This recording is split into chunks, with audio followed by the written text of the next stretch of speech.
Bonjour. Alors on est toujours dans les coulisses du studio d'enregistrement et de l'endroit où tout se passe ici. Et je me suis là pour vous présenter le tuto qui va suivre, qui va vous présenter la peinture vitrail. La vitrail, elle est souvent associée, elle est très transparente et très laquée, magnifique, très souvent associée à de la céramique, qui est opaque, aux peintures réactives, ou des prismes, etc. Là, on ne fait que du vitrail. J'ai voulu travailler que le vitrail en partant un bouquet de fleurs, mais vous allez rigoler parce qu'en fait, au final, c'est pas du tout l'image d'origine. J'ai voulu qu'on bosse ensemble pour avoir les effets complets du vitrail, avec la transparence, avec ce côté laqué qui est vraiment très particulier. Et puis le travail des cernes aussi, qui va vous servir après au fur et à mesure. Voilà, j'arrête de parler, on y va, c'est parti. Alors, le matériel, c'est un carton toilette que j'ai choisi, de format 6F, tout simple, 41 sur 33 cm, avec une forme qui est à peu près celle de l'original, du modèle dont on va s'inspirer. Après, comme matériel, bien sûr, la peinture vitrail. Alors là, j'ai pris un set de découverte, avec des couleurs très sympas, vous allez voir. Set découverte qui permet d'avoir un bon premier contact avec cette peinture. J'ai pris des spalters en caoutchouc pour l'application et pour l'étalage et pour les formes, vous allez voir. J'ai pris 3 formes, 3 tailles différentes parce que je ne sais pas encore ce que j'ai utilisé. On verra bien. A priori, les 3 ne sont pas nécessaires. On verra. Un petit set de pinceaux très simple et économique, très pratique en polyamide doux, brosse plate pour pouvoir travailler aussi. Du cerne relief doré argenté pour ne pas prendre de risques, quelles que soient les couleurs que j'utilise, et pour créer des zones de réserve, vous allez voir. Et puis une paire de gants parce que je travaille très salement. Voilà, et puis après c'est plus facile pour pouvoir se nettoyer. Voilà, le modèle est ici, le support est là, on n'a plus qu'à démarrer. L'idée, c'est pas du tout de reproduire ce bouquet de fleurs un peu champêtre là, c'est de s'inspirer des formes pour donner du réalisme à ce qu'on va faire, il va frôler, va se promener entre l'abstraction et la figuration. L'idée, c'est les couleurs, c'est intéressant, les formes différentes. Donc, dans le petit kit vitrail que j'ai choisi, on a du cramoisi, c'est un rouge prononcé, un citron, un jaune, chartreuse, un vert, jusqu'à chaque fois, orange, voilà, un peu moins soutenu, un bleu ciel, on va voir, et puis du doré qui va nous permettre de rajouter des couleurs, pour rajouter de la lumière par opposition par rapport au reste. Donc, on va commencer par quelque chose de clair. Alors, toutes ces couleurs sont transparentes, vous savez, on est dans l'univers du vitrail. Et donc, moi, je vais bosser directement sur la toile en démarrant avec des tâches qu'on va après interpréter. Donc, je vais prendre un spalter, je vais prendre le spalter de taille moyenne, et je vais aller poser, vous voyez qu'on voit apparaître la couleur, je vais aller poser les formes, vraiment de manière très grossière, les formes qui m'intéressent.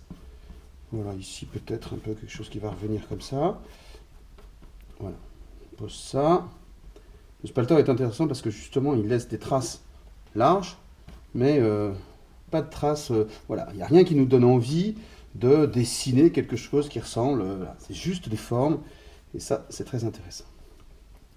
Donc ici, un peu de lumière, voilà, qu'on va peut-être exploiter après d'ailleurs. Donc voilà, et avec le spalter, vous pouvez venir tracer d'ailleurs, faire ce que vous voulez, vous allez voir plus tard, c'est vraiment intéressant. Après avoir posé ce jaune-là, on va y aller crescendo en couleur, je pense que c'est quand même plus simple. On a de l'orange ici, donc on va aller rajouter un peu d'orange ici pour avoir, je pense qu'on va avoir une fleur ici orange. Donc au démarrage, je départ vraiment avec des grosses masses. On va voir après. Et là, vous voyez, je suis en train de prendre cette forme, d'exploiter cette forme ici. On va mettre un peu d'orange là. Vous voyez, on est toujours dans la suggestion. Vraiment. Voilà. Ce qui est intéressant ici, c'est d'exploiter la transparence. Parce que vous voyez qu'on commence à pouvoir mélanger les couleurs entre elles. Et ça, c'est assez sympa. C'est toute la force de ces peintures pour vitrail.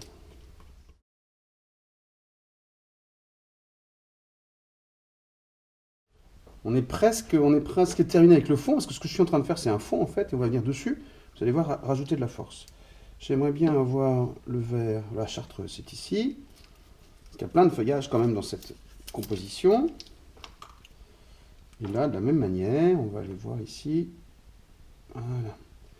Ça suffit largement pour travailler ce qu'on veut. Hop. On est quand même dans un univers floral.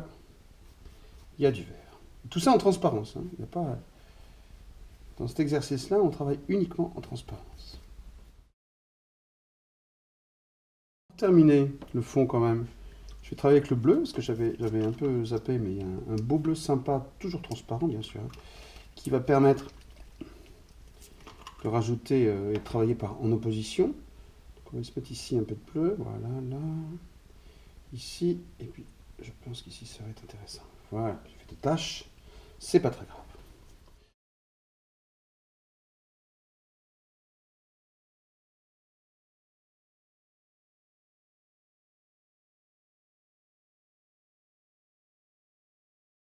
Bon, là, j'ai laissé un peu sécher. J'ai pas été patient suffisamment pour attendre le séchage complet, mais j'ai laissé un petit peu sécher. Pour que ça se stabilise un peu. Et on va travailler au cerne relief.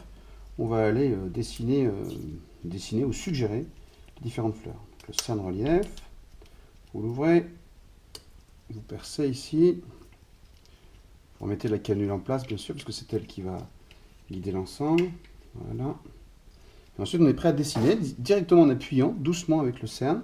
Ça va vous permettre de faire vos formes et de créer des espaces dans lesquels on va pouvoir aller réintervenir avec de la couleur. Sinon, là, on va pas pouvoir travailler en épaisseur. Donc là, voilà, je vais essayer de faire une fleur ici, puisque là, il y a quelque chose qui est en train de démarrer. Imaginons qu'ici, il y ait quelque chose qui se passe. Puis on voit ici qu'il y avait, voilà, dans l'original, des choses comme ça. Puis on y va partout, on essaye de retrouver quelques formes. J'ai peut-être pas été assez suggestif là dans les formes, mais pourquoi pas, c'est pas grave, ça va aller quand même.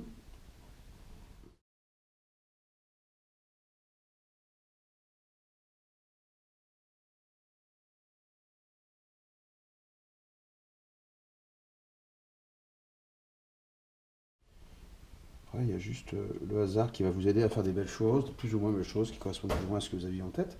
On voit bien donc quelques fleurs, 4 fleurs qui arrivent ici, qui n'ont rien à voir avec l'original, mais ça peu importe, ça nous a donné la rythmique de départ. Je pense que là, ce serait bien quand même d'avoir voilà, un petit cœur, et puis ici une fleur aussi.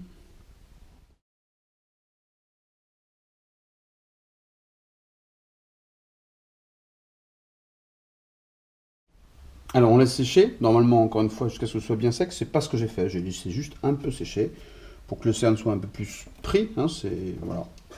Et on va pouvoir se servir de ces zones pour aller rajouter, renforcer de la couleur.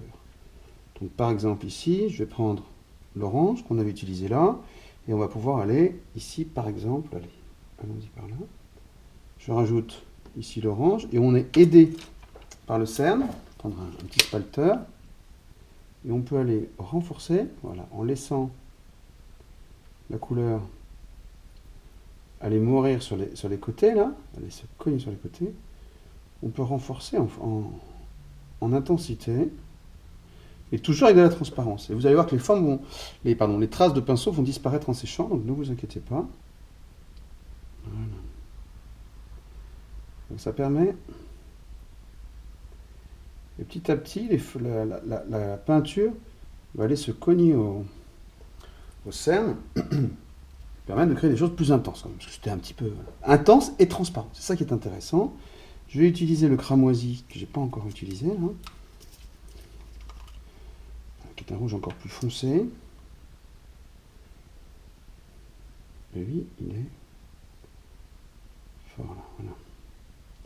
Donc c'est toujours le même exercice, toujours le même geste, assez simple. Hein. Le cramoisi est fort, hein, mais transparent, mais costaud quand même. Ça crée, voilà, on est parti.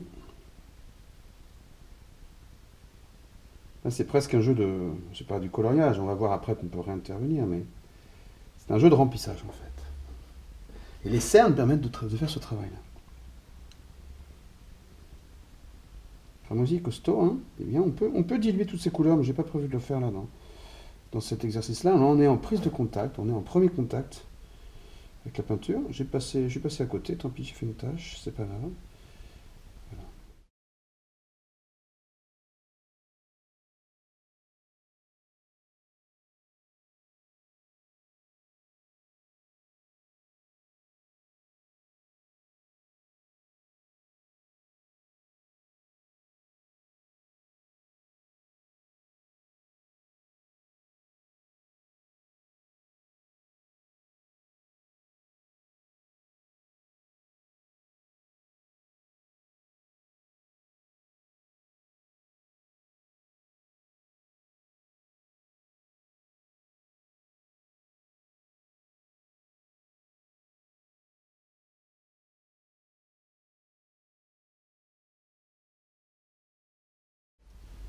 Alors avant de poursuivre le remplissage, entre guillemets, je vais aller rajouter quand même les tiges pour qu'on sorte un peu de l'abstraction et qu'on voit bien qu'on est en train de travailler sur des fleurs.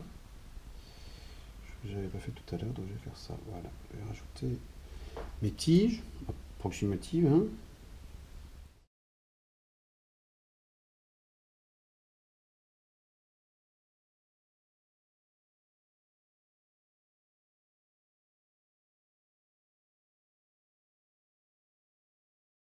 Alors on continue avec les opérations de remplissage, entre guillemets.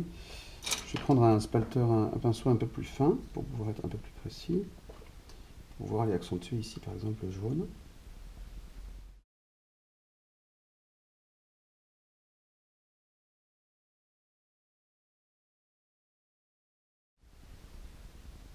Voilà, en laissant le temps, vous avez vu, toutes les couleurs prennent leur forme. Avec quelques erreurs qui se sont faites, c'est pas grave, pas d'importance avec ça.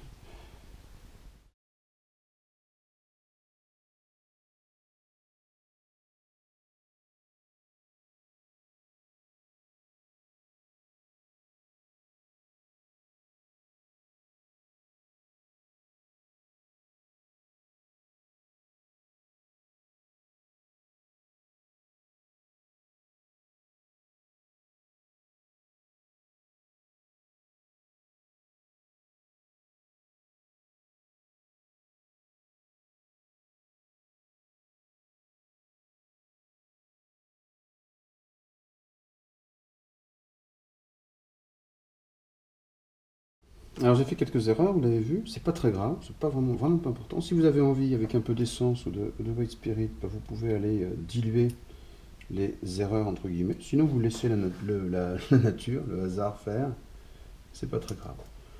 Si vous préférez des choses très voilà. Et puis là il y a eu des mélanges de couleurs, mais c'est pas du tout important. Tout ça se mélange bien parfaitement. On y va, on continue. Alors j'avais envie d'introduire un peu de bleu dans tout ça, rajouter un peu de force.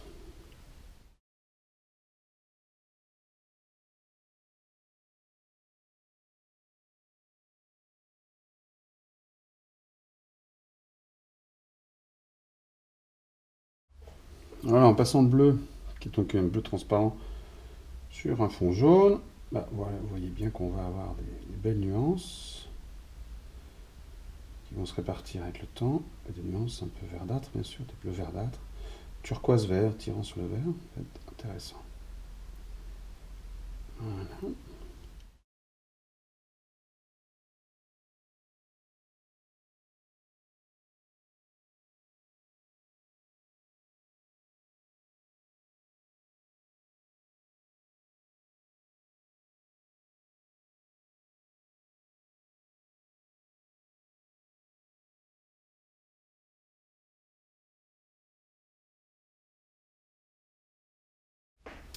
Maintenant avec la couleur or, on va aller apporter un peu de force et d'intensité et un peu plus d'opacité, mais bien que ce soit encore un peu transparent. Mais quand même, voilà, j'ai bien remis ma couleur, parce que c'est des pigments un peu plus lourds.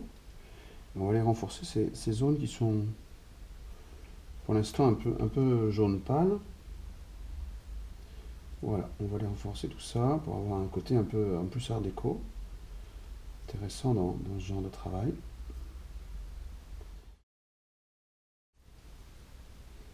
N'hésitez pas, la peinture en elle-même se répartit après. Hein. Je le dis.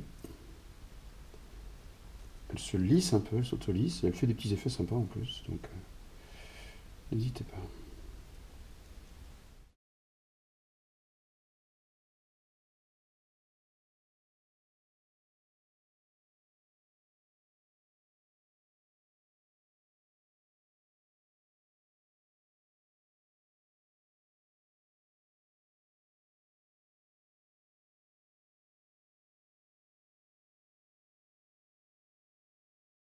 Voilà, et pour avancer, pour quasiment terminer, je vais reprendre les couleurs transparentes du début.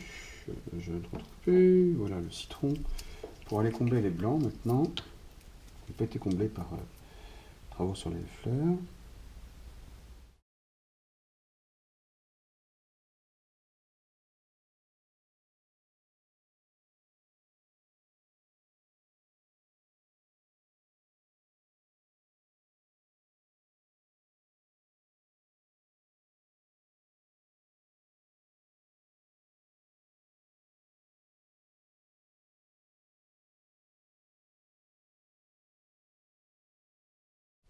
On va aller maintenant renforcer l'aspect graphique, donner un peu plus encore de mouvement, etc.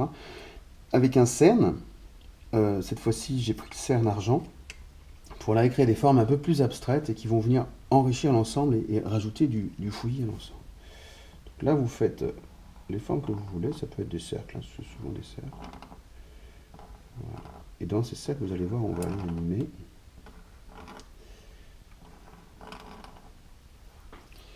En rajoutant des couleurs contrastées pour briser ce côté purement figuratif.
Bon, voilà, on est à peu près au bout. La démonstration, au moins sur la partie vitrail ou l'exemple, à faire juste avec ce petit kit de démarrage, c'est terminé. Je vais finir par écrire parce que j'aime bien finir en écrivant.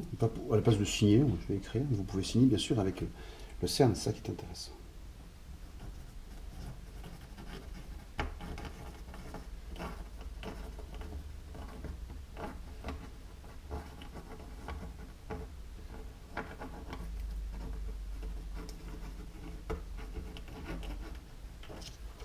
Voilà, petite écriture. Pour boucler l'ensemble.